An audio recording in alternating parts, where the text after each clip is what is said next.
తెలంగాణ కమలం పార్టీలో ఫండింగ్ అనే పదం దుమారం రేపుతుందా? గ్రామ పంచాయతీ ఎన్నికల్లో ఆ నేత ఫండింగ్ చేసి మరీ తమ అభ్యర్థులను ఓడిస్తారా? పార్టీలో ఆ నేత ప్రాబల్యం తగ్గించేందుకే ఫండింగ్ చేశారా? ఆ నేతపై వేరే వర్గం నేతలు చేస్తున్న ఆరోపణల్లో వాస్తవం ఉందా? ఇంతకీ కాషాయ పార్టీలో జరుగుతున్న జరుగుతోంది.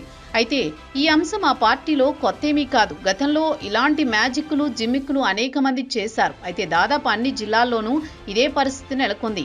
ఎన్నికలు ఏవైనా సరే నువ్వానేనా అన్న తరహాలో తలపడడం, సొంత పార్టీ నేతల్ని పడగొట్టడానికి ఫండింగ్ చేసిన సందర్భాలు అనేకం. తాజాగా జరిగిన సర్పంచ్ ఎన్నికల్లోనూ ఇదే సీన్ రిపీట్ అయ్యింది. ఉమ్మడి కరీంనగర్ జిల్లాలో ఈ ఫండింగ్ రాజకీయం తెరపైకి రావడం చర్చనీయాంశంగా మారింది. ఇకపోతే తెలంగాణ కాషాయ పార్టీలో కొత్త నేతల చేరిక తర్వాత కొత్త పాత నేతల పంచాయతీ అనేది తెరపైకి వచ్చింది.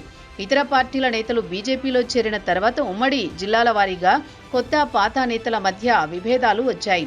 దానిలో భాగంగానే ఉమ్మడి కరీంనగర్ జిల్లాలో బండి సంజయ్, ఈటెల రాజేందర్ వర్గాల మధ్య కొనసాగుతున్న ఆధిపత్య పోరు పంచాయతీ ఎన్నికల వేళ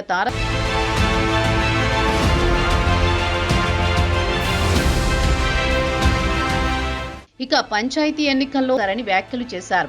ఇప్పుడు సర్పంచ్ ఎన్నికల నేపథ్యంలో హుజురాబాద్లో ఈటెల పట్టును బలహీనపరచాలనే వ్యూహంలో భాగంగానే ఈ ఫండింగ్ రాజకీయానికి తెరతీశారని చర్చించుకుంటున్నారు. గతంలోనూ పలు సందర్భాల్లో ఇద్దరు నేతల వ్యాఖ్యలు వివాదాలకు దారితీశాయి. తాను ఎవరికీ భయపడేది లేదని ఈటెల కాస్త ఘాటుగా రియాక్ట్ అయిన సందర్భాలున్నాయి అని ఆయన పేర్కొన్నప్పటికీ పార్టీలోని అంతర్గత కుమ్ములాటలే ప్రధాన కారణమని రాజకీయ వర్గాల సమాచారం. ఓవరాల్ గా తెలంగాణలో బలపడాలని చూస్తున్న బీజేపీకి ఈ అంతర్గత కలహాలు పెద్ద తలనొప్పిగా మారాయి. ఇప్పుడు ఫండింగ్ అనే చర్చ పెద్దగా పార్టీలో దుమారమే రేపుతోంది.